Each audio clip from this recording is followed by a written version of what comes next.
inmediatamente. Entonces, no sé si alguien tiene alguna duda, pregunta o consulta, si no ya para comenzar derechamente. Profesor, yo quiero decir algo antes de que Sí, comience la clase, que es en general para todos los compañeros. Espero que no se lo tomen a mal, pero debo decirlo, yo creo que varios piensan así. Los temas personales o consultas que no tengan que ver refiriéndose al tema o a lo puntual de los puntos que vaya tratando el profe, tratar de hablarlos con él por interno, como él nos ofreció en varias ocasiones, porque de repente nos desviamos mucho o comienzan a dar ejemplos como de las cosas personales y nos vamos del tema y me ha pasado varias veces que he querido preguntar en algo puntual y ya después se pasó la hora o se pasaron varios puntos más allá que ya después no tiene sentido. O el profesor tiene que estar volviendo a explicar 3 o 4 veces más algo que ya explicó antes porque los compañeros no pudieron tener esa opción. Entonces, eso quería decir que nos enfoquemos en los puntos porque la clase es cortita y después para las pruebas, para que no nos queden dudas. Bueno, ojalá lo tomen bien porque ya ha pasado, todas las clases anteriores me pasó y fue súper incómodo y hasta me molestaba porque de verdad quería hacer preguntas y no me dejaban ni hablar a veces. Así es que eso, por favor, los temas puntuales, personales, directo con el profesor de forma particular y enfoquémonos en la clase, por favor. Eso, muchas gracias. ok, Julia, gracias. Sí, a veces no hemos tenido que desviar. Por eso también vuelvo a repetir que hoy día voy a andar un poco más apretado, por lo tanto también aprovechando lo que estaba señalando Julia, solamente preguntas puntuales del tema para no desviarnos porque, vuelvo a repetir, queda todavía bastante contenido, entonces quiero tratar de pasarlo todo, ¿ya?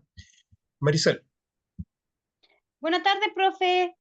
hola, buenas tardes. Profe, consulta, ¿el cronograma lo envió o está en la Mm, página, en mm, la aula virtual? debería estar en la página. Si no, Ah, ya, después se lo envío al grupo, ¿ya? Así que ya.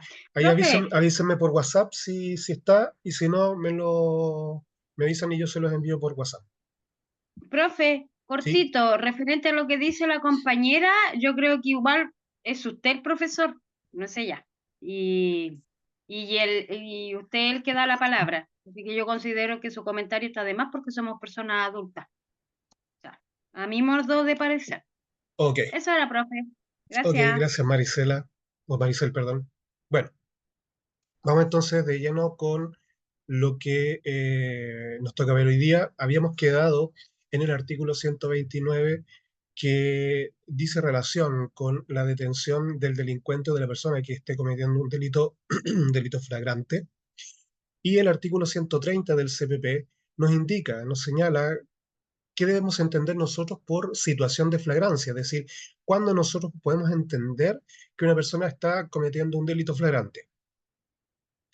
Entonces, este artículo 130 nos indica que el que actualmente se encuentre cometiendo el delito, después el que huyere y fuere designado por el ofendido u otra persona en un tiempo inmediato encontrado con objetos procedentes de aquel o con señales en sí mismo en sus vestidos que permitieran sospechar su participación o con las armas o instrumentos. Luego, desde el momento en que las víctimas reclamen auxilio o testigos presenciales señalaren como autor o cómplice del delito cometido en un tiempo inmediato. Y por último, aquella persona que aparezca en registro audiovisual al cual la policía tenga acceso en un tiempo inmediato. En todas estas ocasiones, entonces, nosotros debemos entender que una persona está en situación de flagrancia. Ahora, para comprenderlo un poco más, el que actualmente está cometiendo el delito es como se entiende con las manos en la masa. Es decir, está abriendo el bolso, está metiendo la mano dentro de la cartera, está, no sé, sacando la billetera, bien, actualmente cometiendo el delito. Luego, el que huye y es designado por el ofendido u otra persona como el autor del delito, autor o cómplice. Es decir, cuando lo imputan, cuando dice, hey, cuidado, este está robando, está sacando cosas. ¿Bien? Luego también, el que en un tiempo inmediato es encontrado con los objetos procedentes del delito. ¿Bien? Y en ese caso, entonces, cuando nosotros entendemos que el que huye y es detenido inmediatamente por cualquier persona, entonces ahí entendemos también que puede tener los objetos del delito y es indicado entonces como el autor del delito en flagrancia. Bien, esos tres momentos son los que cualquier persona puede detener al delincuente flagrante, porque los de las letras C y D solamente le corresponden a carabineros o investigaciones. Desde el momento en que las víctimas reclamen auxilio o testigos presenciales señalaren como autor o cómplice de un delito cometido en un tiempo inmediato. La ley no indica qué tiempo, cuánto tiempo, solamente indica en un tiempo inmediato. Por lo mismo, entonces, es que nosotros debemos entender que es dentro de las 12 horas de haberse cometido el delito. De ahí entonces que solamente le corresponde a carabineros o investigaciones. Y si aquella persona que aparezca en registro audiovisual al cual la policía tenga acceso en un tiempo inmediato, es lo mismo. ¿Bien? El delincuente ya cometió el delito, ya se fue, no hay cómo detenerlo. Por lo tanto, solamente nos queda revisar los registros audiovisuales y eso también le corresponde a carabineros. Por lo tanto, este tiempo inmediato debemos entenderlo desde el momento en que no podemos detener a la persona, pero no han pasado más de 12 horas. Y este tiempo entonces le corresponde a carabineros o investigaciones. El artículo 131, por su parte, nos indica el plazo de la detención. Cuando la detención se practicara en cumplimiento de una orden judicial, los agentes policiales que lo hubieran realizado o el encargado del recinto de detención conducirán inmediatamente al detenido a presencia del juez que hubiere expedido la orden. Si ello no fuere posible, por no ser hora de despacho, el detenido podrá permanecer en el recinto policial o de detención hasta el momento de la primera audiencia judicial por un periodo que en caso alguno exceda las 24 horas. Por lo tanto, cuando la persona es detenida, se debe llevar a presencia del tribunal. Esto, obviamente, lo realiza carabineros o investigaciones. Recuerden lo que vimos la semana pasada, perdón, la clase pasada, en la cual el la persona que detiene, que se convierte en el custodio, solamente le cabe esperar a carabineros e investigaciones para entregarlo, para que estos realicen el resto del procedimiento. Bien, y esto obviamente por seguridad de el mismo custodio, ya que si a la persona del detenido le ocurre algún percance o alguna lesión o incluso la muerte, entonces el custodio es el que debe responder ante esa situación. Cuando la detención se practicara en virtud de los artículos 129 y 130, el agente policial que lo hubiera realizado o el encargado del recinto de detención deberán informar de ella al Ministerio Público dentro de un plazo máximo de 12 horas. El fiscal podrá dejar sin efecto la detención u ordenar que el detenido sea conducido ante el juez dentro de un plazo máximo de 24 horas contado desde la detención que se hubiere practicado. Si el fiscal nada manifestare, la policía deberá presentar al detenido ante la autoridad judicial en el plazo indicado, es decir, dentro de las 24 horas, pero lo más rápido posible. Cuando la detención se practica porque hay una orden judicial, la policía debe poner a disposición del tribunal al detenido inmediatamente. Si no es hora del funcionamiento del tribunal, el detenido puede permanecer en el recinto policial hasta el momento de la primera audiencia judicial del día siguiente por un periodo que no puede exceder de 24 horas. En este caso, los tribunales comienzan las horas de atención a las 8 de la mañana, por lo tanto, a esa hora tendrían que ponerlo a disposición del tribunal. En caso de flagrancia, el agente policial que hubiera realizado la detención o el encargado del recinto debe informar al fiscal dentro del plazo máximo de 12 horas. El fiscal al que se le comunica la detención la puede dejar sin efecto o bien poner a disposición del tribunal al individuo dentro de un plazo que no exceda las 24 horas. Bien, ahora, detención por control de identidad. Hay que recordar que la ley también se modificaba en este sentido y ya no existe la detención por sospecha, sino que tenemos el control de identidad, el cual puede arrojar la detención de una persona, sobre todo cuando tiene órdenes de detención o de arresto pendientes. Y esto está contemplado en el artículo 85. Procederá también la detención en la forma descrita en el artículo 129, sin previa orden judicial, si producto del registro de vestimentas, equipaje o vehículo se sorprenda a la persona cuya identidad se controla en alguna de las hipótesis del artículo 130. Es decir, que tenga especies a las cuales o de las cuales no pueda dar razón de por qué las tiene y que hagan sospechar que ha cometido un delito. Evidentemente, esto no siempre, o este tema de la detención porque encontraron algo en el vehículo, por ejemplo, no es siempre, sino que se entiende que puede producir esta sospecha cuando se ha cometido un delito en las inmediaciones del lugar donde están realizando el control de identidad y que justamente esas especies eh, sean de aquellas o se indique que son de aquellas que entonces fueron sustraídas por los delincuentes. En ese caso, entonces sí procedería la detención. Procede también la detención como autor de la falta del número 5 del artículo 496 del Código Penal, en caso que la persona controlada se niegue a acreditar su identidad o que indiciariamente se crea que ha ocultado su verdadera identidad o ha proporcionado una falsa.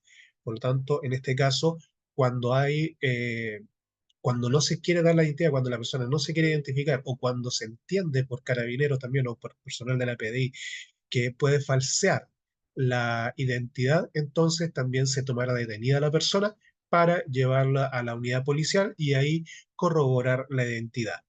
Ahora, cuando la persona se niega a identificarse, a mostrar su cédula de identidad, Carabineros puede conducirlo a, a la unidad policial más cercana para corroborar su identidad. Y este procedimiento puede durar hasta 8 horas. Por lo tanto, si una persona no quiere mostrar su cédula de identidad, puede estar 8 horas en la unidad policial para un trámite que no dura más de un minuto. Entonces, también hay que tener claro que si Carabineros de Investigaciones solicita que usted se identifique o solicita que muestre su cédula de identidad, hágalo. Y ahí se evita todo este trámite que es bastante engorroso. La prisión preventiva, señalada en el artículo 139 del CPP, procede cuando las demás medidas cautelares personales fueron estimadas por el juez como insuficientes para asegurar la finalidad del procedimiento, la seguridad del ofendido o de la sociedad. El juez, cuando el fiscal solicita prisión preventiva por la comisión de un delito del imputado o del acusado, debe sopesar no solamente el delito, el tipo de delito que se cometió y la sanción también que se solicita, sino que si esta persona es un peligro para la investigación, para la víctima o para la sociedad. Si la persona que se solicita la prisión preventiva cumple con alguna de estas hipótesis, ser un peligro para la investigación, para la víctima, para la sociedad, la persona va a quedar privada de libertad en prisión preventiva, pero si el tribunal considera que no existe este peligro, la va a dejar en libertad provisional con las medidas cautelares que también el Código del Ramo establece y siempre citado a el tribunal o siempre se le indica que cada vez que el tribunal lo cite debe concurrir, si no puede quedar en prisión preventiva. Bien. Esto, vuelvo a repetir, va a depender del tipo de delito de que se trate. No todos los delitos merecen pena aflictiva, solamente, y como lo habíamos visto, aquellos que su pena supera los 3 años de un día. Perdón, discúlpenme un momento, por favor.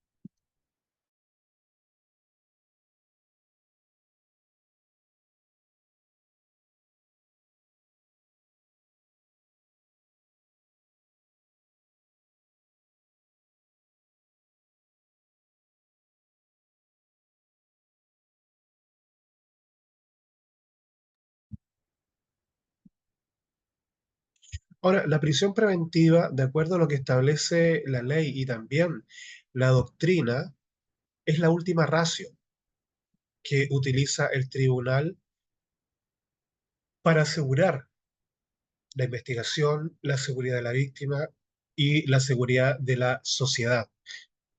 Última ratio, es decir, la última razón posible de afectar el derecho a la libertad individual. Recuerden que habíamos hablado que la libertad individual es un derecho y es un principio también que siempre debe ser garantizado por los tribunales. Por lo tanto, la última ratio, es decir, lo último que va a realizar el tribunal o que va a aplicar como medida cautelar o precautoria el tribunal es la prisión preventiva. Por eso es que, y vuelvo a repetir, dependiendo del delito, vemos que las personas que en general quedan en libertad provisional mientras se realiza la investigación. Ahora, los requisitos de la prisión preventiva, conforme lo establece el artículo 140 del CPP, dice en relación con que una vez formalizada la investigación, el tribunal, a petición del Ministerio Público o del querellante, podrá decretar la prisión preventiva del imputado siempre que el solicitante acreditare que se cumplen los requisitos que nosotros ya habíamos señalado, que sea un peligro para la investigación. Esto se prueba con antecedentes que justifique la existencia del delito que se investiga, pero que además permite presumir fundadamente que el imputado puede eludir la acción de la justicia, esconderse, escaparse para que no sea sancionado, etcétera. Que existen antecedentes que permiten presumir fundadamente que el imputado ha tenido participación en el delito como autor cómplice o encubridor.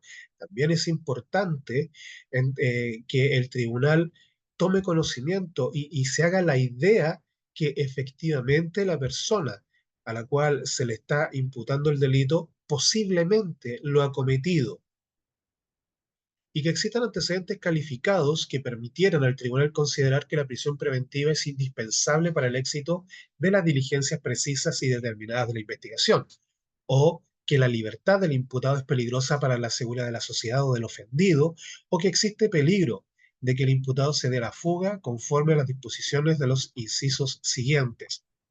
También, si el tribunal considera que con la libertad del imputado se pone en peligro la seguridad de la víctima o de la sociedad misma por el tipo de delito, entonces debe decretar la prisión preventiva.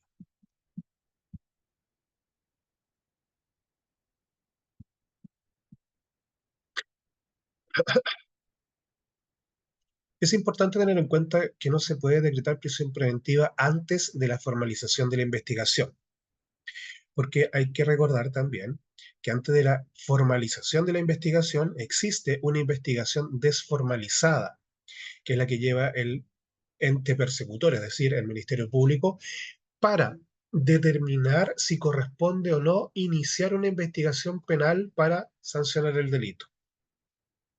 Por lo tanto, siempre la prisión preventiva va a ser decretada o desde la formalización de la investigación.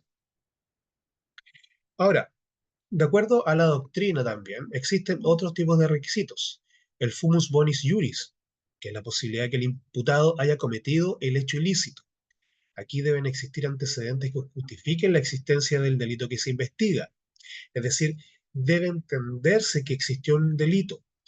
Si simplemente se denuncia y no se logra comprobar, no se logra justificar que existe un delito, no hay una investigación y esa denuncia va a ser archivada. Y debe existir antecedentes que permitan presumir fundadamente que el imputado ha tenido participación en el delito como autor, cómplice o encubridor. Por lo tanto, esos antecedentes también deben dirigir la investigación hacia el imputado para determinar si efectivamente éste ha cometido el delito como autor, cómplice o encubridor. Si no existen antecedentes que liguen a la persona del imputado con el delito, entonces ese imputado debe quedar en libertad. Luego tenemos el periculum in mora. Y aquí deben existir antecedentes calificados que permitan al tribunal considerar que la prisión preventiva es indispensable para el éxito de las diligencias precisas y determinadas de la investigación, o que la libertad del imputado es peligrosa para la seguridad de la sociedad o del ofendido. Hola Lorena, buenas tardes.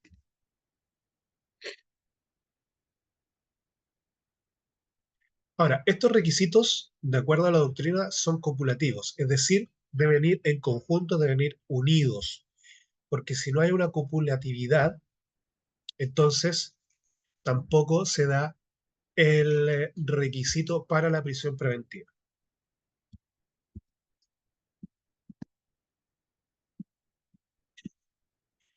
El peligro de obstaculizar una investigación, cuando existe sospecha grave y fundada de que el imputado pudiera obstaculizar la investigación mediante la destrucción, modificación, ocultación o falsificación de elementos de prueba, o cuando pudiere inducir a coimputados, testigos, peritos o terceros para que informen falsamente o se comporten de manera desleal o reticente, también trae aparejada la prisión preventiva. Porque vuelvo a repetir, la prisión preventiva se da en los casos en que el tribunal considera que el imputado es un peligro para la investigación.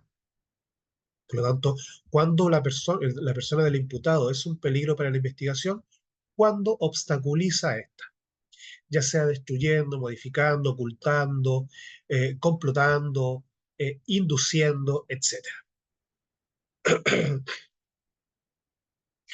¿Cuándo será un peligro para la sociedad y que también entonces es considerado como una causal para la prisión preventiva? Cuando el tribunal considera especialmente alguna de las circunstancias previstas en el inciso tercero del artículo 140. ¿Bien? Es decir, cuando, por ejemplo, se considera que o se va a fugar o se va a esconder o va a destruir algo o simplemente va a seguir delinquiendo. ¿Bien? Cuando la persona también ha tenido muchas detenciones o ha tenido reincidencias en el mismo delito, se entiende entonces que esta persona es un peligro para la sociedad y por lo tanto también daría la posibilidad que se fijara la prisión preventiva. Respecto de la seguridad del ofendido, se entiende cuando existe una amenaza por parte del imputado hacia la víctima o su familia o sus bienes, que por el hecho de haberlo denunciado, haberse querellado en contra de él, este imputado se entiende por el tribunal, de acuerdo a la actitud, de acuerdo a los dichos de este, que puede entonces atacar a la víctima, a su familia o a sus bienes, provocando aún mayores perjuicios. De acuerdo al artículo 141, no procede la prisión preventiva cuando el delito imputado estuviera sancionado únicamente con pena pecuniaria o privativa de derecho. Entonces aquí, de acuerdo a esto, no existiría la posibilidad de prisión preventiva porque estamos hablando de generalmente faltas. Bien, la falta contemplará dentro de sus sanciones una sanción pecuniaria o una privación de derechos. Por ejemplo, que no puede sufragar, no puede ser candidato a cargos públicos por X tiempo o simplemente se le aplica una pena de X multa. En esos casos no procede la prisión preventiva porque el delito es muy bajo. Cuando se tratara de delitos de acción privada, ya que en este caso quien acciona, quien tiene la obligación de accionar la acción penal es el propio afectado, la propia víctima. Y en este caso también estamos hablando de delitos tipo falta o tipo simple delito, jamás crímenes, porque los crímenes siempre van a ser de acción penal pública. Por lo tanto, ahí estamos hablando de, por ejemplo, una falsificación, una estafa, una injuria, una calumnia. En esos casos tampoco corresponde ni procede la prisión preventiva. Y cuando el imputado se encontrare cumpliendo efectivamente una pena privativa de libertad, porque evidentemente no lo pueden sancionar con una pena privativa de libertad a quien ya está privado de libertad.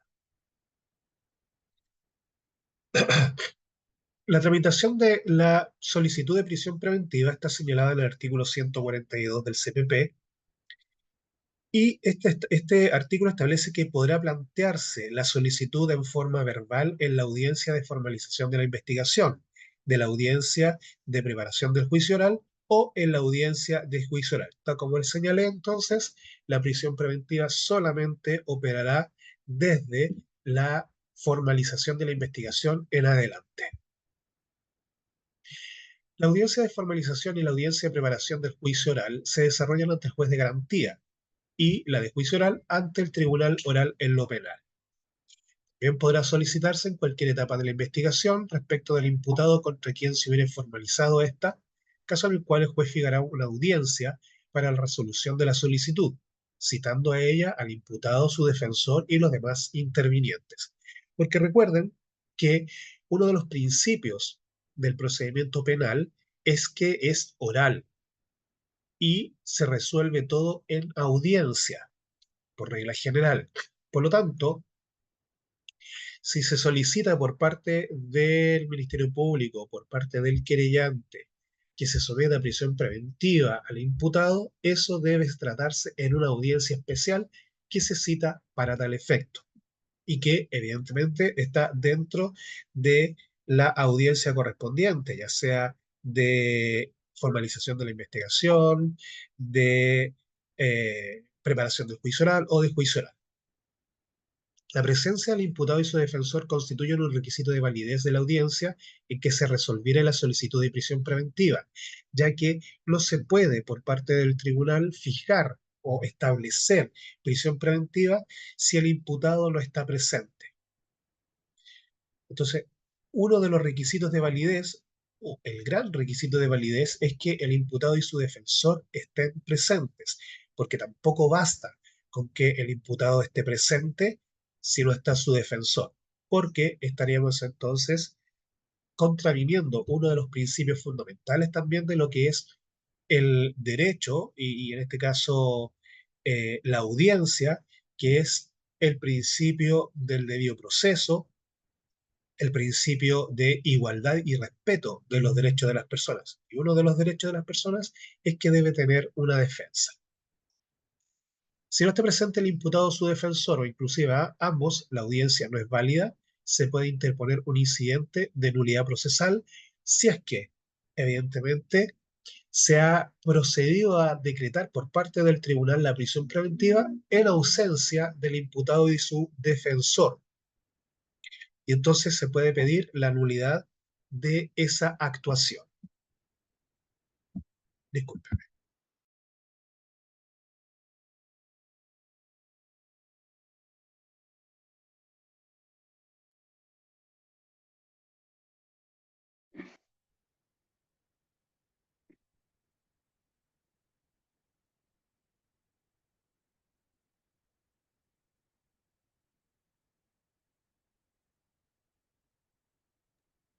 Maricel, Profe, entonces en este caso la persona quedaría en libertad así es, y efectivamente. citada a una nueva formalización o audiencia A una, o juicio oral. a una nueva audiencia. Porque también Ya. si la persona del imputado no se presenta a la formalización de la audiencia de formalización de la investigación o alguna de las audiencias que se puedan realizar en este lapso o a la audiencia de preparación del juicio oral, no se puede continuar adelante con el procedimiento. Y podría incluso llegar a decretarse sobreseimiento temporal, ¿bien? Mm, Como pasa con un juicio que tengo en estos momentos, que estoy viendo, en donde a mi cliente no lo notificaron, no lo pudieron notificar en el domicilio, sino que lo notificaron en un domicilio en el cual él no vive, y por espacio de 3 años no lo pudieron ubicar. La causa estaba sobreseída temporalmente, pero además se había declarado su rebeldía y tenía orden de detención. Entonces, cuando él llegó a consultarme y a señalarme esto, porque él lo supo incluso porque su jefatura le informó sobre esta situación, pero él no tenía idea. Entonces ahí, evidentemente, hicimos lo que correspondía, bien, nos presentamos ante el tribunal y el tribunal levantó la orden de detención, tuvimos la audiencia correspondiente y ahora estamos entonces en este periodo de investigación. Mm, ya, ya. Leandro, Profesor, si el imputado o defensor o ambos no se presentan a la audiencia y no pueden justificarla, ¿sí? ¿Se puede llegar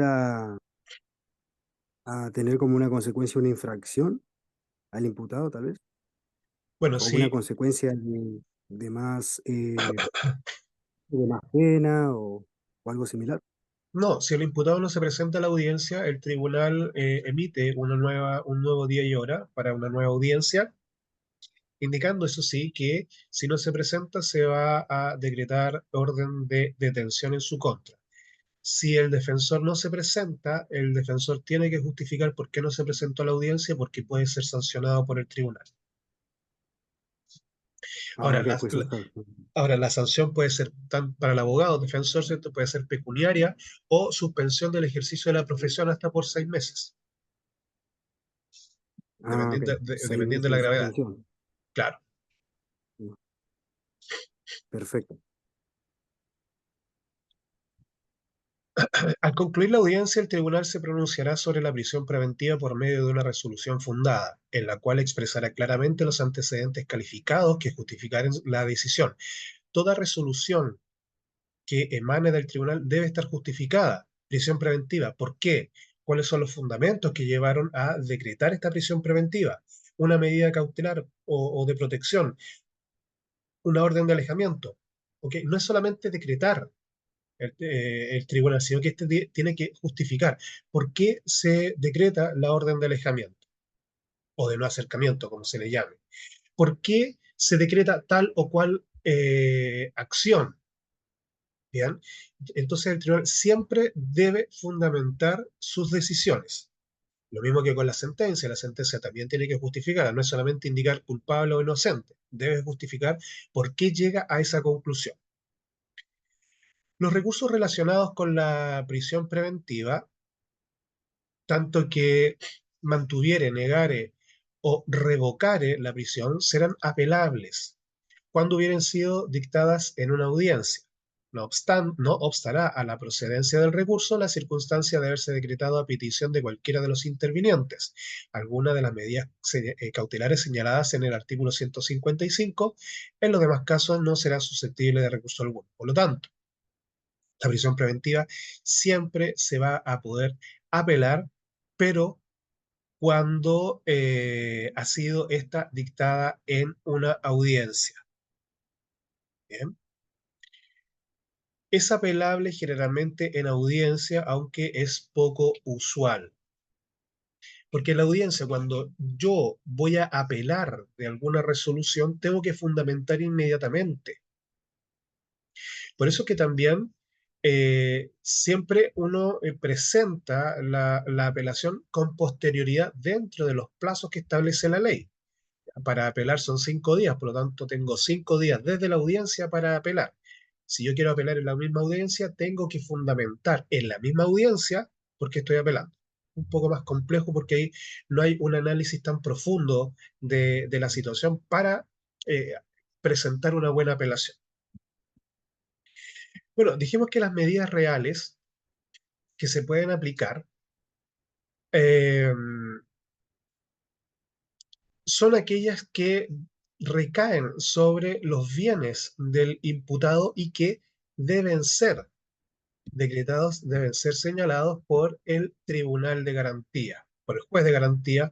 Por lo tanto, no es que simplemente se vayan a decretar. El tribunal es el que debe señalar sí o no. En estos casos, las solicitudes respectivas se substanciarán y regirán de acuerdo a lo previsto en el título cuarto del libro del Código Civil. Con esto procederá, perdón, con todo, concedida la medida, el plazo para presentar la demanda se extenderá hasta la oportunidad prevista en el artículo 60. ¿Bien? Para presentar la demanda de indemnización de perjuicios, tenemos hasta la acusación del fiscal. Ahí nos hacemos parte presentamos la demanda de indemnización de servicios, perdón, de perjuicios. Ahora, también podemos esperar a tener la sentencia y con posterioridad con esa sentencia dirigirnos a sede civil y presentar también una demanda de indemnización de perjuicios, pero en sede civil. ¿Ya? Ahora, en sede civil se puede pedir mucho más de lo que uno podría obtener en materia penal, pero si uno no quiere, evidentemente, alargar más el trámite y tramitar tanto, entonces todo se pide en el mismo juicio penal. Del mismo modo, al deducir la demanda civil, la víctima podrá solicitar que se decrete una o más de las medidas. Se refiere a las medidas precautorias del Código de Procedimiento Civil que dicen relación con los bienes, embargo, eh, la imposibilidad de realizar actos o contratos respecto de los bienes sobre los cuales pesa esta medida precautoria, que se nombre un interventor, que se retengan bienes, que se retengan dineros, etc. Ahora, la apelación que negare o diere lugar a las medidas previstas en este título siempre serán apelables, conforme también las reglas para el recurso de apelación que establece el CPC o el Código de Procedimiento Civil. ¿Dudas hasta acá? ¿Comentarios?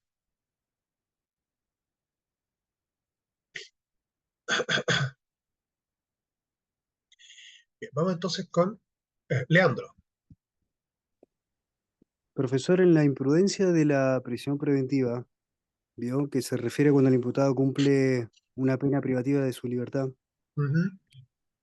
Puede ser prisión, arresto, domiciliario, ¿no? Y hay un término que no lo entendí que es destierro. ¿A qué se refiere con eso? Bueno, el destierro es una medida que puede aplicar el tribunal como sanción y en la cual ordena la expulsión del territorio nacional de la persona. Ah, ok. ¿Ya? Pero Serían esas tres entonces.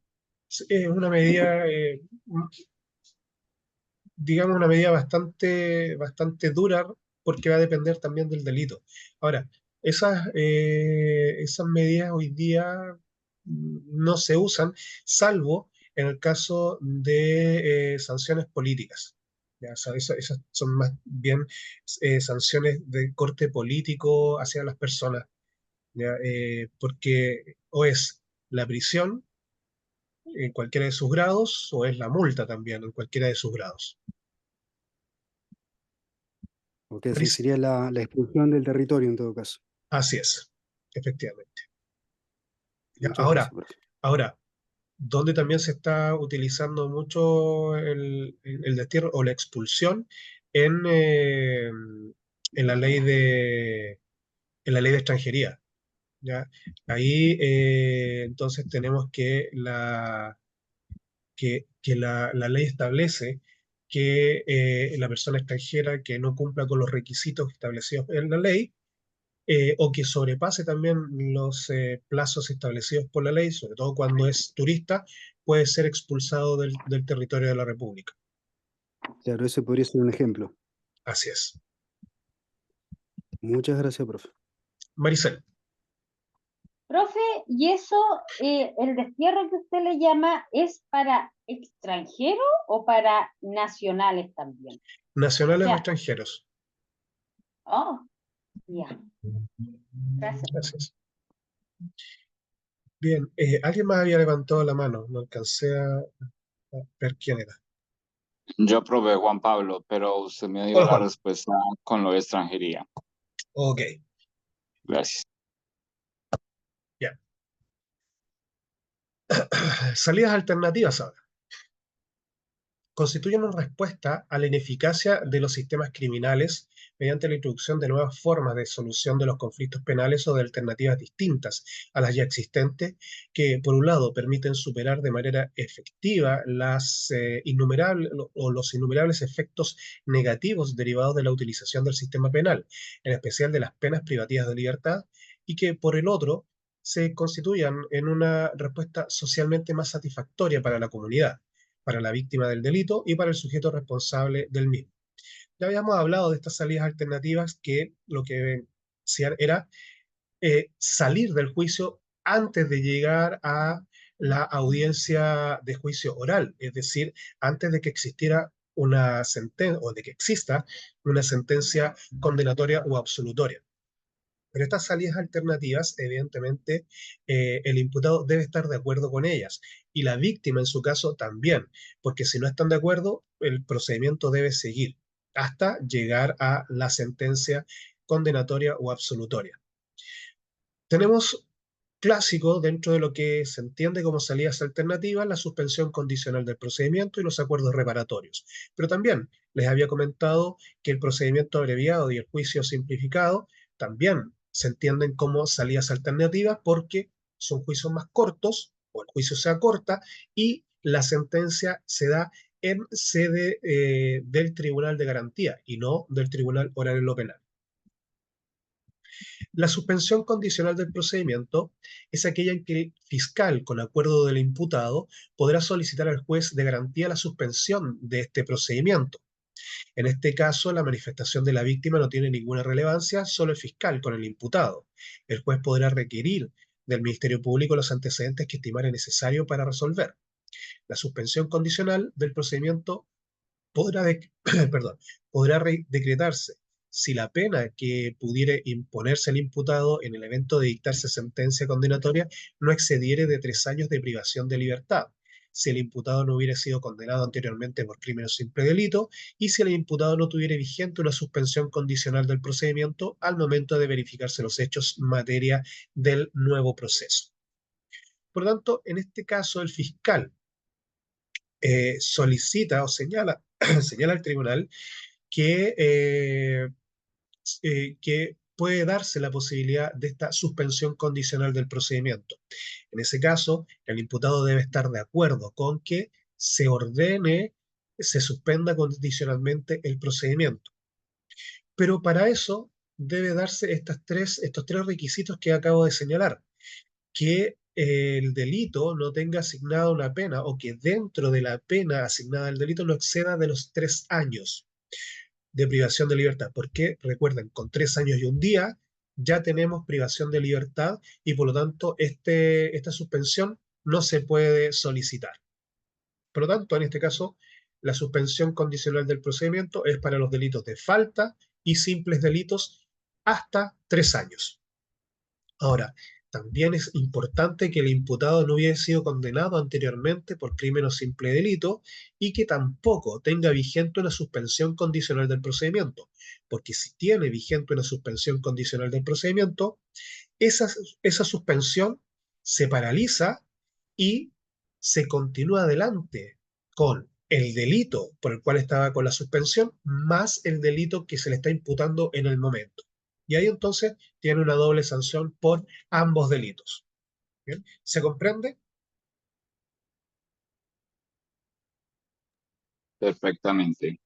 Ok, gracias. Ahora, estos 3 requisitos que les acabo de señalar son copulativos, es decir, no puede faltar ninguno. Si falta uno, ya no hay suspensión condicional del procedimiento. La presencia del defensor del imputado en la audiencia en que se ventilare la solicitud de suspensión condicional del procedimiento constituirá un requisito de validez de la misma, es decir, debe estar el defensor del imputado presente. Caso contrario, no se puede llevar a efecto la audiencia de la revisión de la suspensión condicional del procedimiento y el tribunal tendría que decretar o señalar un nuevo día y hora para revisar esta salida alternativa. Al decretar la suspensión condicional del procedimiento, el juez de garantía establecerá las condiciones a las que deberá someterse el imputado, porque no es solamente que se suspenda condicionalmente el procedimiento, sino que este imputado al cual se le confiere este beneficio o esta salida alternativa debe cumplirse estos requisitos que el propio tribunal también va a señalar de aquellos de los cuales establece la ley. ¿Bien? En el plazo que determine, porque la suspensión puede durar de 1 a 3 años. ¿Bien? No puede ser menos de 1 ni más de 3. Durante dicho periodo no se reanudará el curso de la prescripción de la acción penal, porque el procedimiento está suspendido. Entonces, si el imputado no cumple con alguno de los requisitos o de las obligaciones que establece el tribunal, se vuelve a iniciar el juicio y ya no hay más suspensión. Por lo tanto, lo que quedaría es llegar a la sentencia en el tribunal oral en lo penal. Entonces se trata de suspender el procedimiento en virtud de condiciones que el juez de garantía impone al imputado. Es importante señalar que respecto las condiciones las propone el fiscal a las cuales se va a someter el imputado. ¿Cuáles son estas condiciones? Esta la señala el artículo 238 del CPP. El juez de garantía dispondrá, según correspondiere, que durante el periodo de suspensión el imputado esté sujeto al cumplimiento de una o más de las siguientes condiciones: residir o no en un lugar determinado, abstenerse de frecuentar determinados lugares o personas, someterse a un tratamiento médico, psiquiátrico, psicológico u de otra naturaleza, por ejemplo, de alcohol, de drogas, también de control de impulsos, tener o ejercer un trabajo, oficio, profesión o empleo, o asistir a algún programa educacional o de capacitación, pagar una determinada suma a título de indemnización de perjuicios a favor de la víctima o garantizar debidamente su pago. Se podrá autorizar el pago en cuotas o dentro de un determinado plazo, el que en ningún caso podrá exceder del periodo de suspensión. Acudir periódicamente ante el Ministerio Público, en su caso acreditar el cumplimiento de las demás condiciones impuestas, fijar domicilio e informar al Ministerio Público de cualquier cambio del mismo y cualquier otra condición que resultare adecuada en consideración con las circunstancias del caso de que se tratare y fuere propuesta fundadamente por el Ministerio Público. Por lo general, lo que a mí me ha tocado vivir en el caso de audiencias de suspensión, lo primero es que se decreta el arraigo nacional, es decir, la persona no puede salir del país. Segundo, que debe fijar domicilio.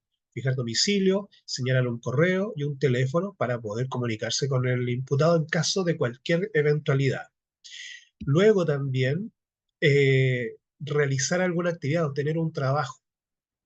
Y en algunos casos también he visto el pago de una suma de dinero. ¿Ya? Ahora, el abstenerse de frecuentar determinados lugares o personas lo he visto en los casos de robo, hurto y lesiones. ¿Cuáles son los efectos de la suspensión? Primero, no extingue las acciones civiles de la víctima o de terceros. Es decir, aquí la víctima puede continuar con la acción de indemnización de perjuicios. Por lo tanto, puede solicitar o puede seguir con esa acción independiente que el procedimiento esté suspendido, ya sea que lo siga en sede penal o en sede civil. Sin embargo, si la víctima recibiere pagos en virtud de lo previsto del artículo 238 letra E, ellos se imputarán a la indemnización de perjuicios que le pudiere corresponder. Si al imputado se le impuso como condición pagar una suma de dinero, ésta se imputará a una eventual indemnización de perjuicios. Segundo, transcurrido el plazo que el tribunal hubiere fijado de conformidad al artículo 237, inciso quinto, sin que la suspensión fuera revocada, se extinguirá la acción penal, debiendo el tribunal dictar de oficio o a petición de parte el sobreseimiento definitivo. Entonces, cuando acá se cumple con el plazo fijado por el tribunal de la suspensión, entonces se debe llamar a una audiencia o el mismo tribunal de oficio revisa esa suspensión y determina. Primero revisa si se ha cumplido con lo establecido, con lo impuesto por el tribunal. Si se ha cumplido, entonces decreta el cierre definitivo, es decir, el sobreseimiento definitivo de la causa. Y por lo tanto se extingue la acción penal. Luego están los acuerdos reparatorios, y que están señalados en el artículo 241 del CPP. El imputado y la víctima podrán convenir acuerdos reparatorios, los que el juez de garantía aprobará en audiencia, a la que citará a los intervenientes para escuchar sus planteamientos. Si verificare que los concurrentes al acuerdo hubieran prestado su consentimiento en forma libre y con pleno conocimiento de sus derechos. Aquí los acuerdos reparatorios, por lo general, uno entiende que es una indemnización de perjuicio, una cantidad de dinero. Pero el acuerdo reparatorio es cualquier acuerdo que las partes lleguen para resarcir el perjuicio ocasionado por el delito. Es decir, por ejemplo, tenemos una querella por injurias y calumnias, y aquí la persona puede no requerir el pago de una indemnización por la injuria y calumnia del imputado, sino que, por ejemplo, unas disculpas públicas, o que realice alguna acción, o que, no sé, que eh, presente unas disculpas y que las publique en un diario, etcétera. O sea, aquí puede ser cualquier cosa que venga a reparar el perjuicio causado por el delito. Maricel. Profe, el trabajo comunitario igual puede ser un acuerdo reparatorio. No, no, No, no. ya. Eso hoy día se está dando mucho para, por ejemplo, las faltas. ¿Ya? Y en este caso es el Ministerio Público también el que solicita al tribunal que, como una medida dentro de lo que es la suspensión condicional del procedimiento, por ejemplo, se aplique el trabajo comunitario, o en vez de aplicar una multa, se aplique entonces como sanción el trabajo comunitario, pero no es un acuerdo reparatorio. Los acuerdos reparatorios solo podrán referirse a hechos investigados que afectaren bienes jurídicos disponibles de carácter patrimonial, consistentes en lesiones menos graves eh, o que constituyan delitos culposos. El ámbito de aplicación de los acuerdos reparatorios solo se refiere a los hechos investigados que afecten bienes jurídicos disponibles de carácter patrimonial. Por ejemplo, un delito que atente contra los bienes jurídicos distintos como la vida de las personas no pueden ser objeto de acuerdos reparatorios. ¿Bien? Pero cuando estamos hablando de delitos culposos, sí concurre el acuerdo reparatorio, porque el delito culposo, por lo general, es el cuasi delito. Y dentro de los cuasi delitos tenemos el cuasi delito de homicidio, el cuasi delito de lesiones y el cuasi delito de daños. ¿Bien? Esos son los únicos tres cuasi delitos que existen y que son sancionables de acuerdo a la legislación. Por lo tanto, en esos casos sí concurre el acuerdo reparatorio, como por ejemplo lo que ocurrió, acuérdense ustedes, del hijo del diputado senador Larraín, ¿bien?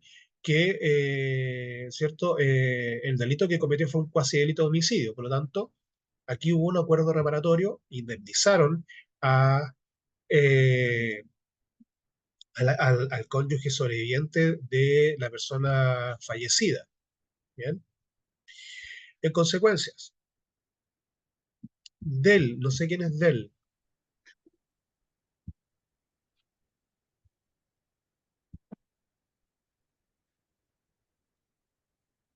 Profe, le puedo hacer una pregunta.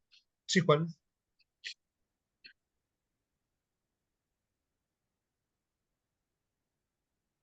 ¿Se Juan, puede, se puede solicitar al tribunal?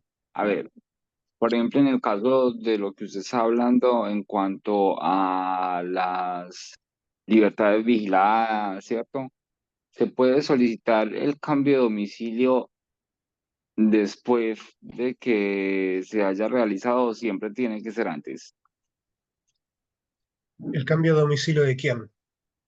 del imputado? En caso tal de que estuviese, ¿No? El imputado siempre podrá cambiar de domicilio, pero en ese caso debe señalarlo, debe indicarlo o dar aviso tanto al fiscal como al tribunal para que tengan conocimiento de ese cambio. Si no lo hace, entonces el tribunal podría revocar el beneficio y seguir adelante con el procedimiento. la profe, gracias. Ok. ¿Quién es Del? Que aparece D-E-L, L-L. Sorry, profe, mi computador. Ah, ya, ok, Juan.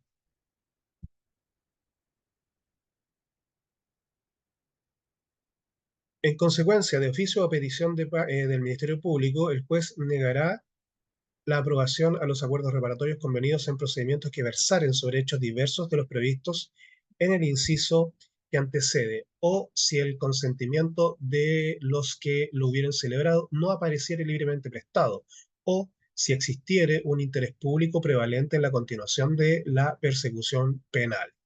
Se entenderá especialmente que concurre este interés si el imputado hubiera incurrido reiteradamente en hechos como los que se investigaren en el caso particular. De oficio, el tribunal o a petición del Ministerio Público negará la aprobación de acuerdos reparatorios cuando estos recaigan sobre hechos que no sean de carácter patrimonial, no se haya prestado libre consentimiento o existiera un interés público prevalente, es decir, un interés colectivo de por medio. Bueno, ahí hay un ejemplo, que es el caso de Rafael Garay. Efectos penales de los acuerdos reparatorios. Una vez cumplidas las obligaciones del acuerdo reparatorio o garantizadas debidamente, el tribunal dictará sobreseimiento definitivo, total o parcial, en la causa, con lo que también se extinguirá total o parcialmente la responsabilidad penal del imputado que lo hubiere celebrado. Por lo general, si se cumple completamente el acuerdo reparatorio, el tribunal va a decretar el sobreseimiento definitivo y se extingue en ese caso la acción penal. Efectos civiles de los acuerdos reparatorios. Ejecutoriada de la resolución judicial que aprobar el acuerdo reparatorio, podrá solicitarse su cumplimiento ante el juez de garantía con arreglo a lo establecido en el artículo 233 y siguientes del CPC. El acuerdo reparatorio no podrá ser dejado sin efecto por ninguna acción civil.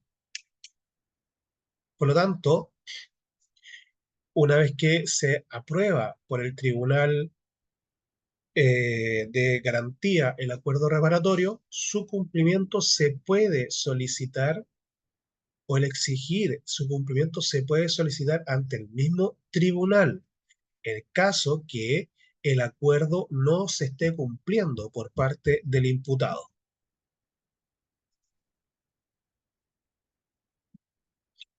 Los tres cuasidelitos: cuasidelito de homicidio, cuasidelito de lesiones, cuasidelito de daños. Los efectos subjetivos es que si la causa en la causa existiere pluralidad de imputados o víctimas, el procedimiento continuará respecto de quienes no hubieren arribado al acuerdo. ¿Bien? Por lo tanto, en ese caso, si la causa, para el caso de el cumplimiento del acuerdo reparatorio, queda sobreseído definitivamente. Pero respecto de aquellos que no arribaron a un acuerdo, entonces se continúa con el procedimiento.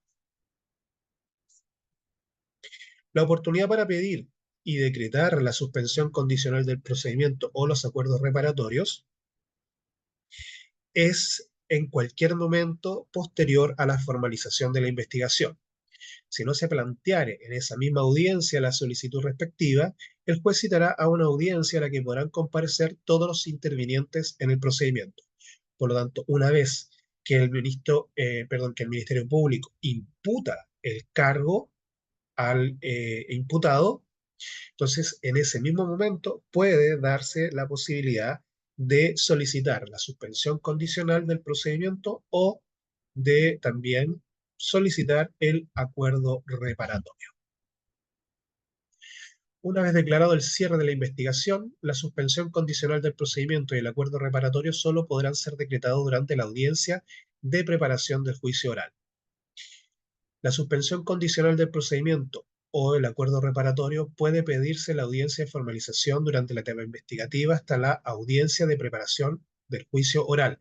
En la audiencia de preparación de juicio oral en la audiencia de juicio oral no se puede solicitar ni la suspensión condicional ni el acuerdo reparatorio. Ahora, transcurrido el plazo que se ha decretado por el tribunal para la investigación o llegado el plazo de los 2 años desde la fecha en que la investigación hubiera sido formalizada, el fiscal deberá proceder a cerrar la investigación. Si el fiscal no declara cerrada la investigación en el plazo señalado, el imputado o el querellante podrán solicitar al juez que aperciba al fiscal para que proceda a tal cierre. El plazo de 2 años se suspenderá en los siguientes casos: cuando se dispusiere la suspensión condicional del procedimiento, cuando se decrete sobreseimiento temporal, de acuerdo a lo previsto en el artículo 252 del CPP, y desde que se alcanzare un acuerdo reparatorio hasta el cumplimiento de las obligaciones contraídas por el imputado a favor de la víctima o hasta que se hubiere garantizado su cumplimiento a satisfacción de esta última. En esas tres ocasiones, entonces, se suspende la investigación. Practicadas las diligencias necesarias para la averiguación del hecho punible y sus autores, cómplices o encubridores, el fiscal declarará cerrada la investigación y podrá, dentro del plazo de 10 días siguientes, 1. Solicitar el sobreseimiento definitivo o temporal de la causa, formular acusación, cuando estimare que la investigación proporciona fundamento serio para el enjuiciamiento del imputado contra quien se hubiera formalizado la misma, o comunicar la decisión del Ministerio Público de no perseverar en el procedimiento por no haberse reunido durante la investigación los antecedentes suficientes para fundar una acusación. Por lo tanto, en estos tres casos se debe, o a través de estas tres hipótesis, es que se cierra la investigación. ¿Bien? La más común es formular la acusación. Aquí el fiscal entonces, después de la investigación, si considera que los antecedentes, las pruebas llevan o encaminan a entender que el imputado es el autor cómplice o encubridor del delito, entonces se procede a acusar. En los demás casos, entonces, o se solicita al tribunal que decrete el sobreseimiento definitivo temporal de la causa, o el mismo Ministerio Público señala que no va a perseverar en el procedimiento porque no existen suficientes pruebas para poder pasar a la siguiente etapa del procedimiento.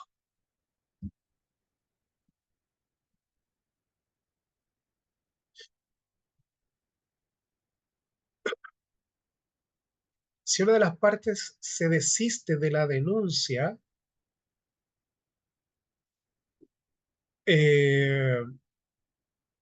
porque una cosa es la denuncia, Carmen, y otra es la querella. Porque con la denuncia solamente se hace conocedor al órgano, ya sea Carabinero, Investigación o Ministerio Público, que se han cometido un hecho o hechos que puede llegar a considerarse como delito. Mientras que en la querella o también en la formalización de la investigación o en la acusación, lo que se hace es que se está señalando que tal persona ha cometido el delito y que por lo tanto se requiere que se investigue y que se sancione en su caso. Entonces, la denuncia es previa a la querella o a la investigación misma.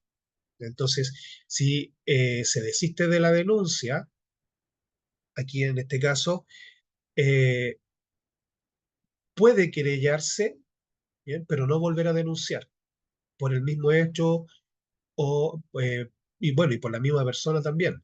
¿Ya? Podría denunciar por otro hecho cometido por la persona, sí, pero no por el mismo hecho que ya se denunció. No sé si se comprende.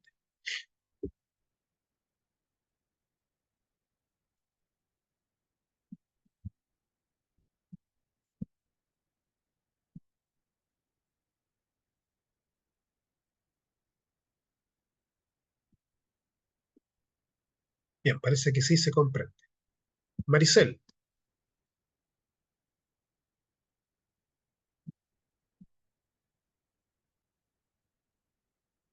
Maricel,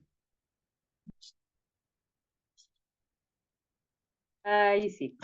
No, yo le digo que ya, se cierra la causa, la persona se puede querellar contra la misma persona, pero por por un diferente delito, no por el mismo.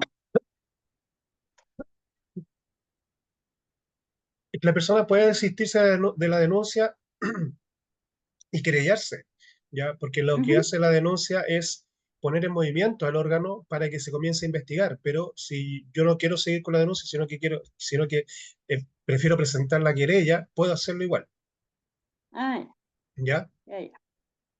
Ujú. Gracias, profe. Ok,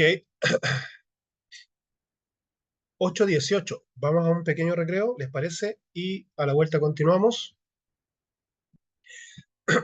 8:30, nos juntamos. Maricel, Me equivoqué, profe. ok.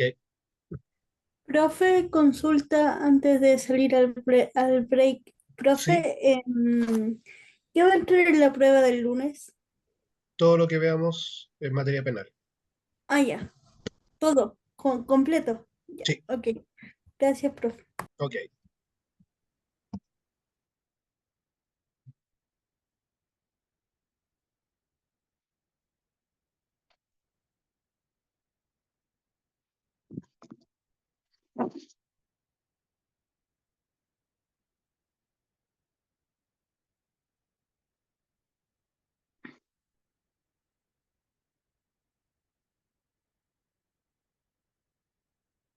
No, no,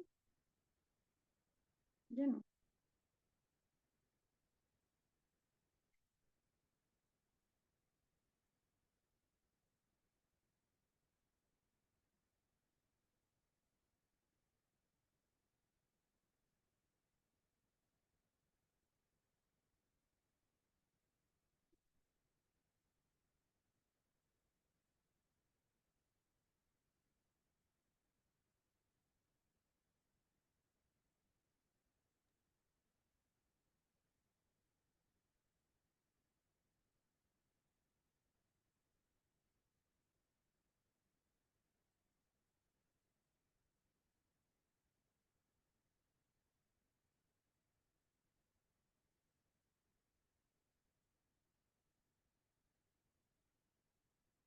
Espérenme.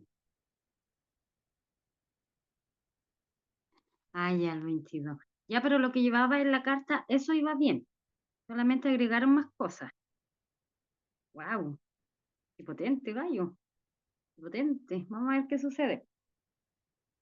Toca esperar nomás. El 22. Ahí no puede faltar porque es el único comparendo que hay. No va a haber otro. Porque es un inspector que viene de Temuco.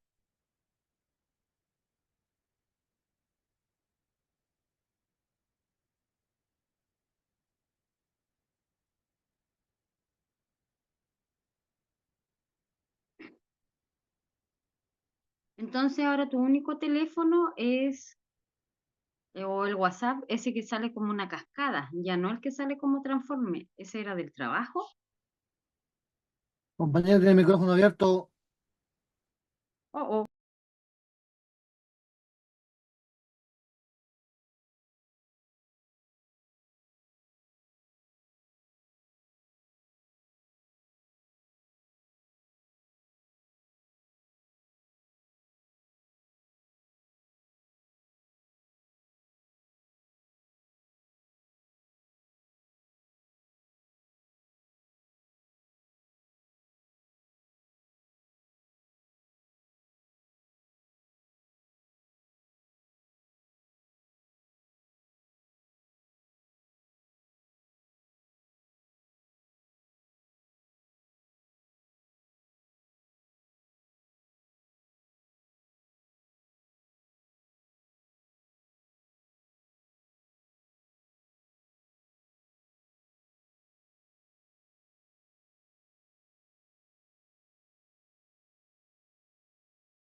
Bien, continuamos.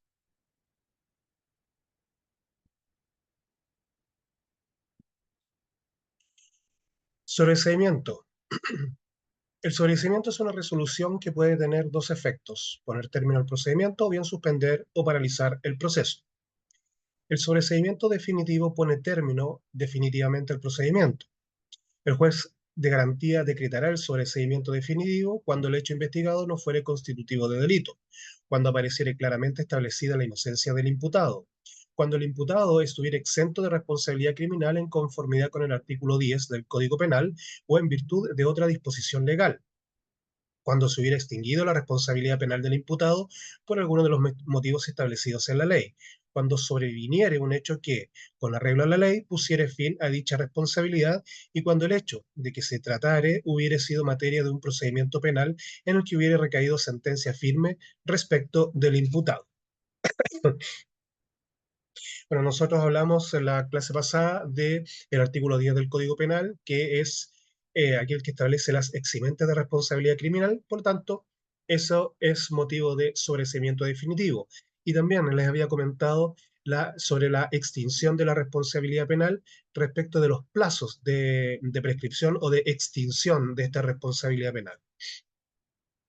El juez no podrá dictar sobreseimiento definitivo respecto de los delitos que, conforme a los tratados internacionales ratificados por Chile y que se encuentran vigentes, sean imprescriptibles o no puedan ser amnistiados, salvo los casos de los números 1 y 2 del artículo 93 del Código Penal. ¿Cuáles son imprescriptibles? Los delitos de lesa humanidad y la violación de menores. Esos no prescriben. Por lo tanto, en esos casos el tribunal no podrá decretar el sobreseimiento definitivo de la causa. ¿Cuáles son los efectos del sobreseimiento definitivo? Pone término al procedimiento y tiene la autoridad de cosa juzgada, es decir, no se puede volver a tratar el asunto nuevamente. El sobreseimiento temporal es aquel que suspende o paraliza el procedimiento y el juez lo decretará cuando para el juzgamiento criminal se requiere la resolución previa de una cuestión civil, de acuerdo a lo dispuesto en el artículo 171, cuando el imputado no compareciera al procedimiento y fuere declarado rebelde, de acuerdo con lo dispuesto en el artículo 99 y siguientes, y cuando después de cometido el delito el imputado cayere en enajenación mental, de acuerdo a lo dispuesto en el título séptimo del libro cuarto del Código Penal.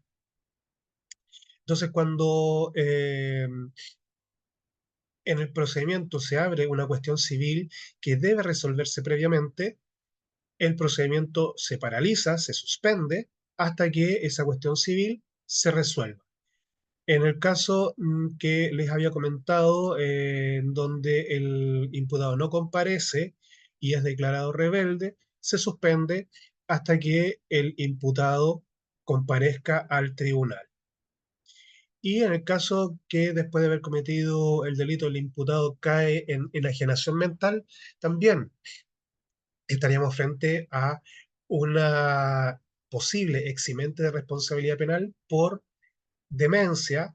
Ahora, se suspende porque primero se debe realizar o se deben realizar los exámenes médicos para determinar si el imputado efectivamente ha caído definitivamente en enajenación mental o eso es pasajero. O incluso es una farsa para que no sea sancionado. El Tribunal de Juicio Oral en lo Penal establecerá o decretará el sobreseimiento temporal cuando el acusado no hubiere comparecido a la audiencia del juicio oral y hubiera sido declarado rebelde en conformidad a lo dispuesto en los artículos 100 y 101 del CPP. Los recursos. El sobreseimiento solo será impugnable por vía de recurso de apelación ante la Corte de Apelaciones respectiva. Bien. Por lo tanto, el sobreseimiento, ya sea definitivo o temporal, siempre podrá ser apelable, pero ante la Corte de Apelaciones.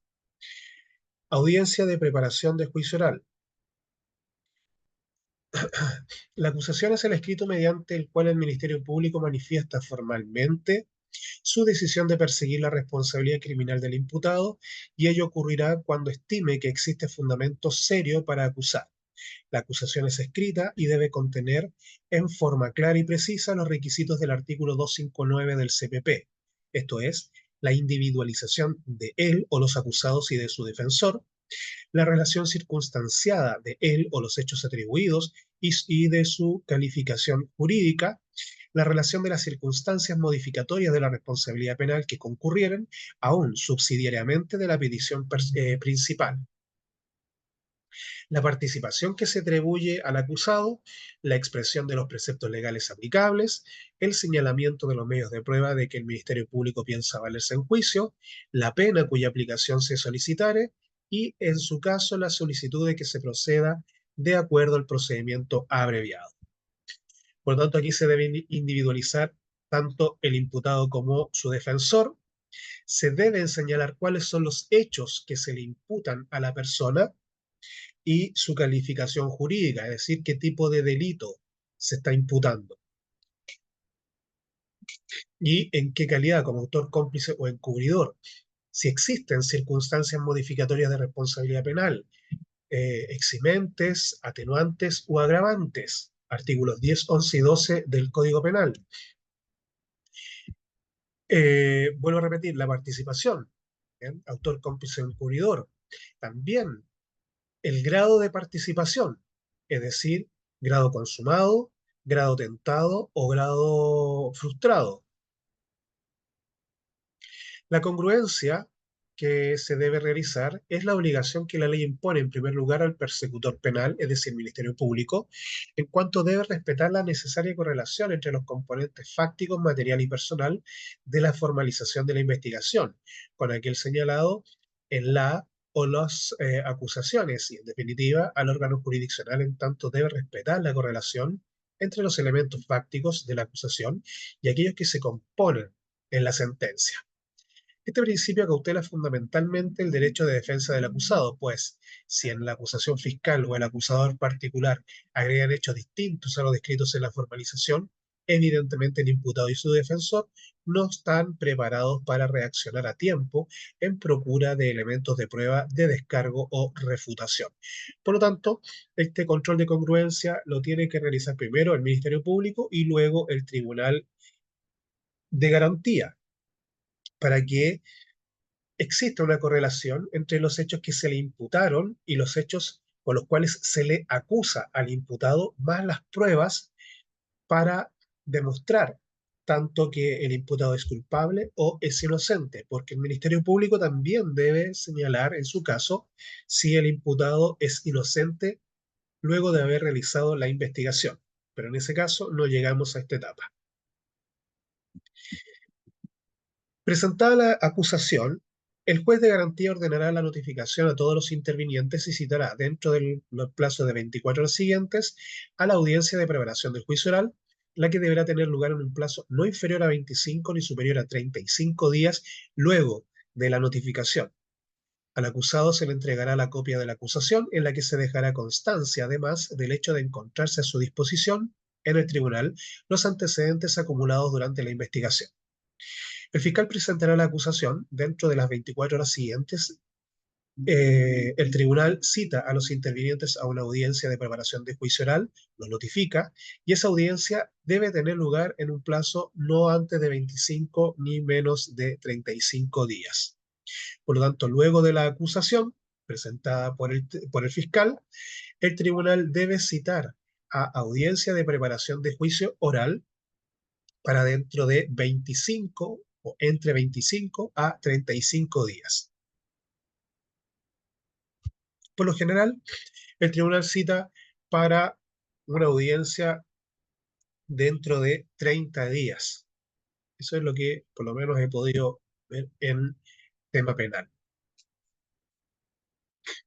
Ahora, el querellante, hasta 15 días antes de la fecha fijada para la realización de la audiencia de preparación del juicio oral, el querellante por escrito podrá adherir a la acusación del Ministerio Público o acusar particularmente. En este segundo caso, podrá plantear una distinta calificación de los hechos, otras formas de participación del acusado, solicitar otra pena o ampliar la acusación del fiscal, extendiéndola a hechos o a imputados distintos siempre que hubiere sido objeto de la formalización de la investigación. señalar los vicios formales de que adolece el escrito de acusación, requiriendo su corrección, ofrecer la prueba que estimara necesaria para sustentar su acusación, lo que deberá hacerse en los mismos términos previstos en el artículo 259, y deducir demanda civil cuando procediere. Por lo tanto, el querellante se puede adherir a la acusación, puede presentar su propia acusación, puede solicitar que se modifique la acusación fundadamente, puede ofrecer prueba y además siempre podrá deducir demanda civil de indemnización de perjuicios. Las actuaciones del querellante, las acusaciones particulares, adhesiones y la demanda civil deberán ser notificadas al acusado a más tardar 10 días antes de la realización de la audiencia de preparación del juicio oral. Esto, evidentemente, para que la defensa tenga tiempo de elaborar las alegaciones y las pruebas para defenderse de esta presentación. ¿Cuáles son las facultades del acusado?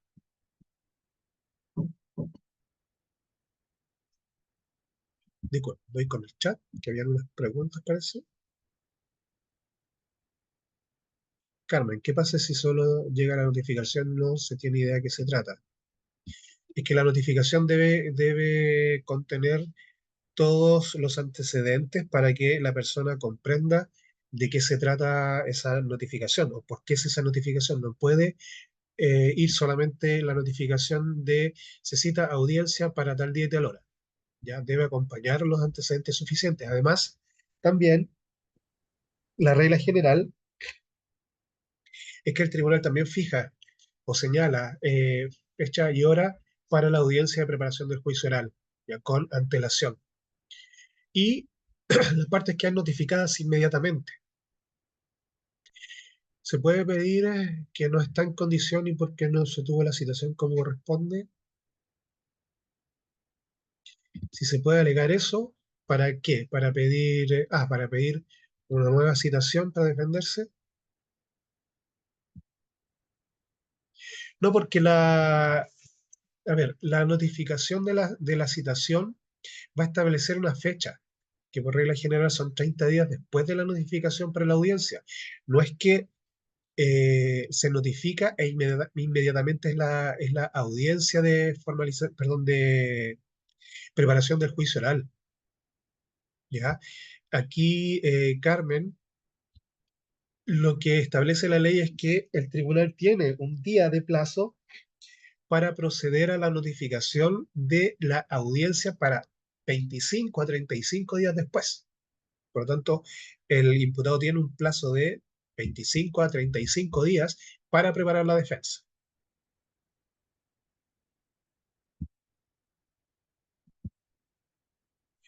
Bueno, el acusado puede, hasta la víspera del inicio de la audiencia de preparación de juicio oral, por escrito, o al inicio de la audiencia, señalar los vicios formales de que adolece el escrito de acusación, requiriendo su corrección, deducir excepciones de previo y especial pronunciamiento y exponer los argumentos de defensa que considere necesarios y señalar los medios de prueba, cuyo examen en el juicio oral solicitare en los mismos términos que los previstos en el artículo 259.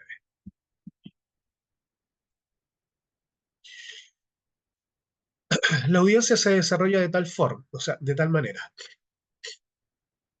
Esta audiencia, evidentemente, debe ser dirigida por el juez de garantía, quien la preside en forma íntegra, se desarrolla en forma oral y durante su realización no se admite la presentación de escritos.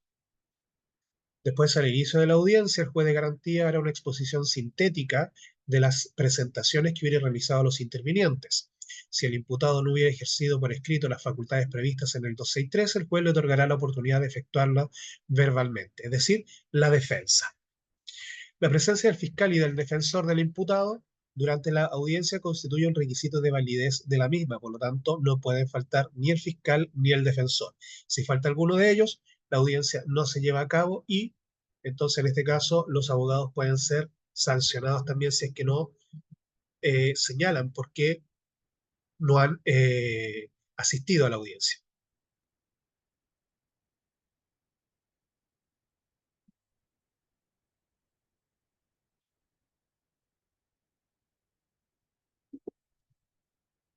Primero, entonces, dentro del desarrollo se realiza la corrección de los vicios formales de la acusación y también, si no se hizo por escrito, las excepciones de previo especial pronunciamiento y su resolución. Excepciones como, por ejemplo, litispendencia o que está prescrita la acción penal o que el tribunal no corresponde para que conozca de el juicio, etcétera. Es decir, las excepciones que establece el CPC. Y segundo, se realizan las alegaciones de la defensa y el debate de las pruebas, donde eventualmente se pueden tener convenciones probatorias y exclusiones de pruebas. ¿Cuáles son las convenciones probatorias? Durante la audiencia fiscal, el querellante, si lo hubiere, y el imputado podrán solicitar en conjunto al juez de garantía que dé por acreditados ciertos hechos, que no podrán ser discutidos en el juicio oral, y el juez de garantía podrá formular proposiciones a los intervinientes sobre la materia. En estos casos, entonces, estos hechos notorios, evidentes, que no son necesarios probarlos porque se entiende que existen. En ese caso, entonces, se solicita estas convenciones probatorias, ¿bien? Para que no se vuelva a hablar sobre ellos durante el procedimiento. Si la solicitud no mereciera reparos por conformarse a las alegaciones que hubieran hecho los intervinientes, el juez de garantía indicará en el auto de apertura del juicio oral los hechos que se dieren por acreditados, a los cuales deberán atenerse o estarse durante el juicio oral. También se pueden excluir pruebas ofrecidas cuando estas son manifiestamente impertinentes o las que tienen por objeto acreditar hechos públicos y notorios. Por lo tanto, en ese caso, entonces se excluyen esas pruebas. Las que sí se van a tomar y que se van a aceptar para el juicio oral son aquellas pruebas que tienen relación con los hechos a probar. ¿Bien? Y que hubieran sido ofrecidas, prueba testimonial, documental, pruebas de audio, pruebas de video, pero todas deben tener relación con los hechos a probar. Si no tienen relación, evidentemente se van a excluir también. Ahora, respecto de los testigos o los documentos, cuando son muchos, el juez puede ordenar también que se reduzcan, ¿ya? Que sean menos testigos o menos documentos probatorios. Sobre todo cuando esa extensibilidad de testigos o de documentos o de las demás pruebas redundan sobre lo mismo que ya otras pruebas lo están señalando.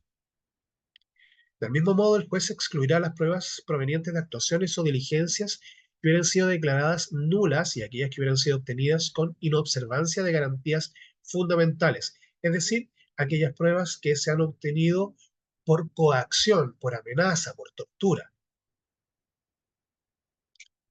El auto de apertura del juicio oral.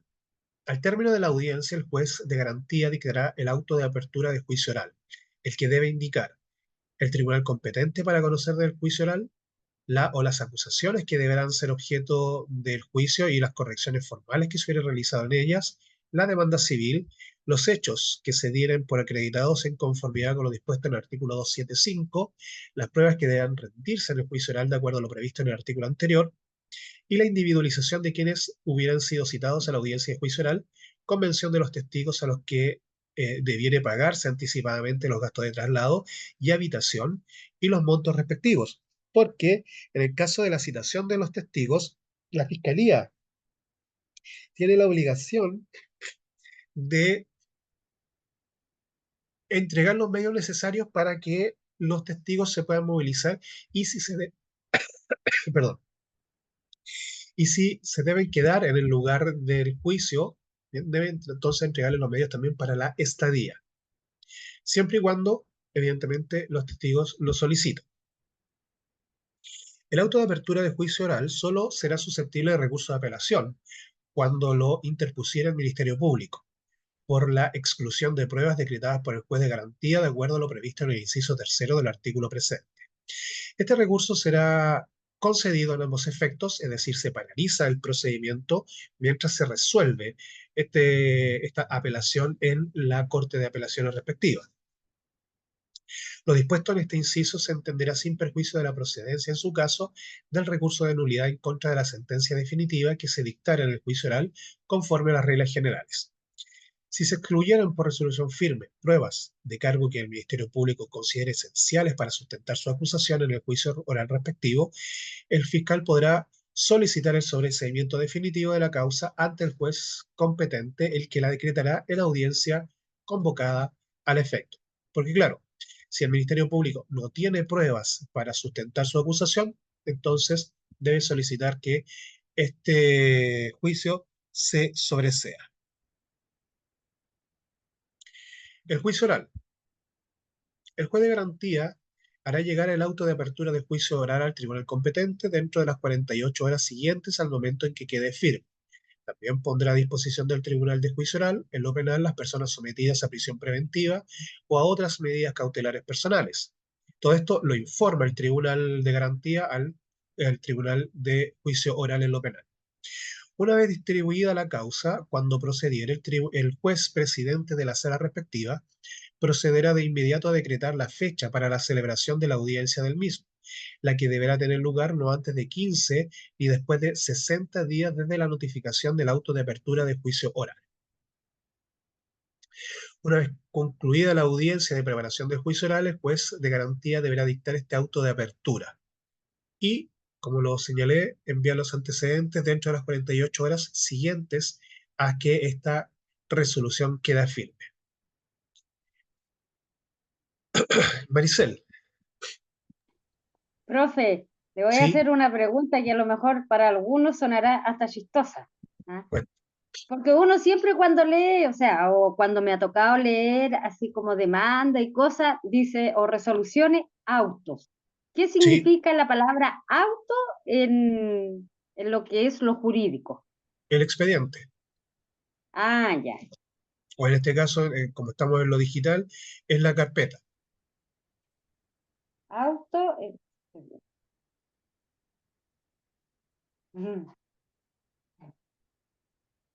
Siempre tenía esa duda. Ya salí. Gracias, profe. Ok. Bueno, los principios del juicio oral son la continuidad. ¿Bien? La audiencia del juicio oral se desarrolla en forma continua y podrá prolongarse en sesiones sucesivas hasta su conclusión. Constituirán para estos efectos sesiones sucesivas aquellas que tuvieran lugar en el día siguiente o subsiguiente de funcionamiento ordinario del tribunal.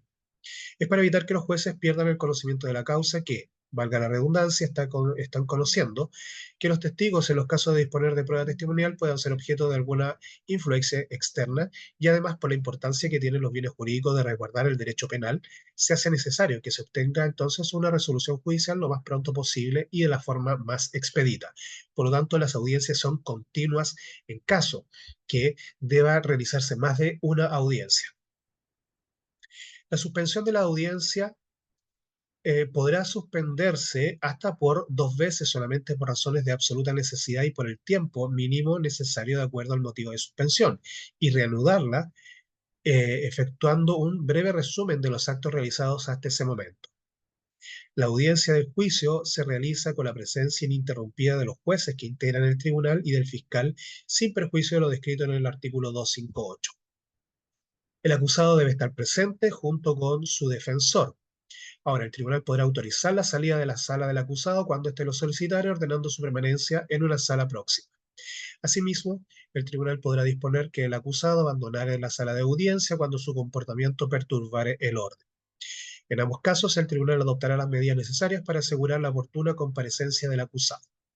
El presidente de la sala deberá informar al acusado de lo ocurrido en su ausencia en cuanto éste reingresare a la sala de audiencia.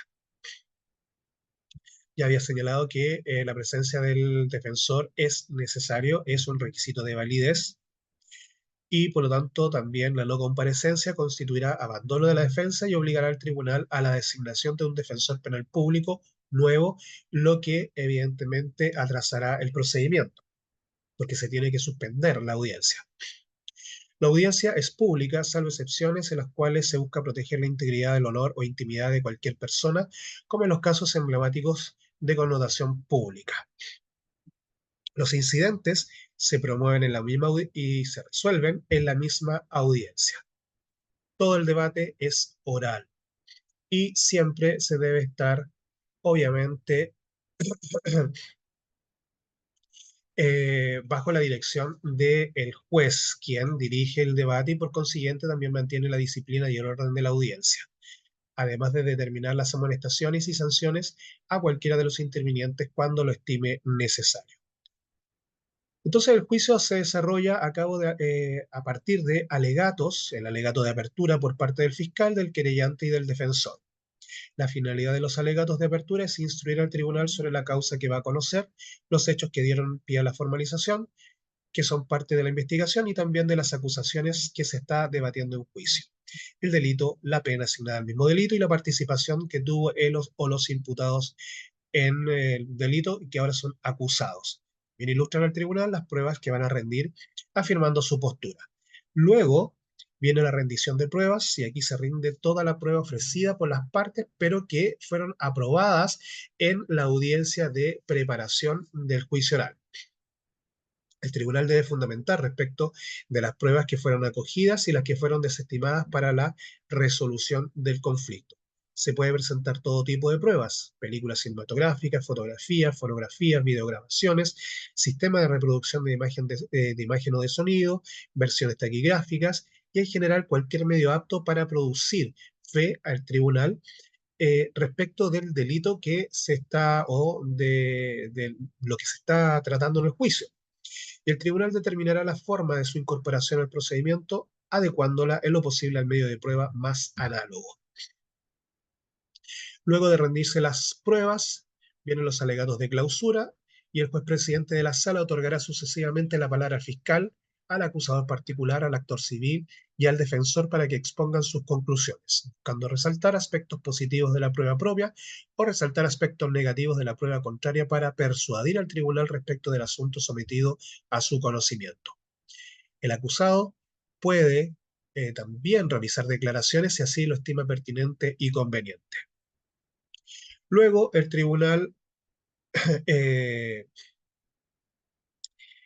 se paraliza la audiencia, los jueces se retiran de la sala de audiencias a deliberar.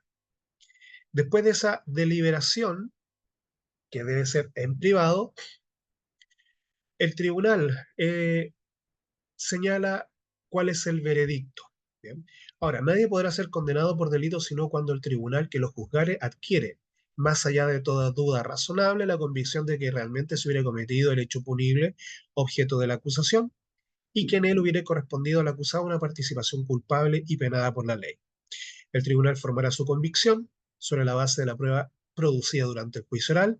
No se podrá condenar a una persona por el solo mérito de la propia declaración, y el estándar de convicción del tribunal es más allá de la duda razonable. Basta una sola duda razonable para absolver al acusado. La sentencia condenatoria no podrá exceder del contenido de la acusación, es decir, el tribunal no puede acusar más allá de lo que el fiscal hubiera solicitado como sanción. En consecuencia, entonces, se puede condenar solamente por lo que el fiscal solicite como pena. Con todo, el tribunal podrá dar el hecho o al hecho una calificación jurídica distinta de aquella contenida en la acusación o apreciar la concurrencia de causales modificatorias agravantes de la responsabilidad penal no incluidas en ellas, siempre que hubiera advertido a los intervinientes durante la audiencia. Si durante la deliberación uno o más jueces considera la posibilidad de otorgar a los hechos una calificación distinta de la establecida en la acusación, que no hubiera sido objeto de la discusión durante la audiencia, deberá reabrirse la audiencia a objeto de permitir a las partes debatir sobre ella. Una vez concluida la deliberación, la sentencia definitiva que recayera en el juicio oral deberá ser pronunciada en la audiencia respectiva, comunicándose la decisión relativa a la absolución o condena del acusado por cada uno de los delitos que se le imputan, indicando respecto de cada uno de ellos los fundamentos principales tomados en consideración para llegar a dicha conclusión. Al pronunciarse sobre la absolución o condena, el tribunal podrá diferir la redacción del fallo y, en su caso, la determinación de la pena hasta por un plazo de 5 días, fijando la fecha de audiencia en que tendrá lugar la lectura de la sentencia. Se cita a una audiencia de lectura de sentencia y después viene lo relativo al cumplimiento de la condena. Julia.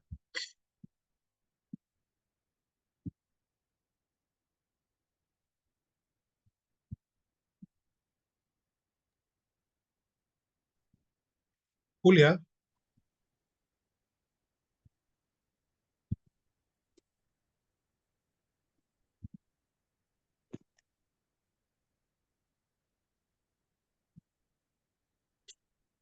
Profesor, ¿me Sí, escucha? sí, ¿Me escucha? sí, la escucho. ¿Me escucha? Ah, ya. Profesor, con respecto al modo de pruebas presentadas en una audiencia, tengo entendido que por el tema de las redes sociales, eh, eh, sean videos, grabaciones, audios o imágenes, no pueden ser presentadas a menos que sean formalizadas bajo un ministro de fe en una notaría. ¿Qué tan así es eso? Porque, por ejemplo, bajo una prueba directa no pueden hacerse llegar, por ejemplo, al abogado patrocinante, ¿cierto? Pero ¿cómo se hace una verificación el notario o el ministro de fe de que esas pruebas sean legales? ¿Le hacen algún perito en la notaría previamente o simplemente él aprueba con solo ver la imagen o escuchar el audio si es que esas pruebas son válidas para ser presentadas en No, la audiencia como medio de prueba? eso se discute en la audiencia de preparación del juicio oral. Ahí es donde se ofrecen las pruebas y el tribunal y las partes van a determinar si es dable que esa prueba sea presentada o no. Si falta una verificación, es el propio tribunal también el que va a señalar, bueno, esta prueba se tiene que verificar por un perito, ya sea caligráfico, ya sea un perito, no sé, para verificar el tono de la voz o las imágenes. Pero eso es parte de las probanzas que se revisan en la propia audiencia de preparación del juicio oral. A eso me refería, por ejemplo, si piden una prueba perito psicológico, socioeconómico, eso está en cada especialista súper directo para hacerlo, pero por Así ejemplo, es. si yo como clienta le digo a mi abogado, yo quiero presentar una prueba por un medio de red social y la magistrada aprueba esta petición a la abogada, sí, podemos hacer la petición de la prueba, que eso tiene un nombre técnico que le tienen ustedes cuando se hacen los Peritaje. peritos socioeconómicos Es un peritaje, y los peritajes psicológicos. exactamente. ¿Cómo lo presenta la abogada eh, ante notario? ¿O cómo se hace ese peritaje de por ejemplo, la imagen de la red social? Yo quiero presentarlo como medio de prueba y para modo de defensa. Tendría que sacar, evidentemente, la copia de la red social y mostrar la red social, mostrar dónde está ubicado. Esa Ya, es la pero única entonces si forma. eso es factible, si ¿Sí? es que la magistrada lo toma Lo, como petición de la abogada en la audiencia, la primera así audiencia es, sí, preparatoria. Ok, ya, efectivamente. eso. Gracias, profesor. Ok. Bien, ¿alguna otra duda, pregunta, consulta? Porque ya estamos en la hora.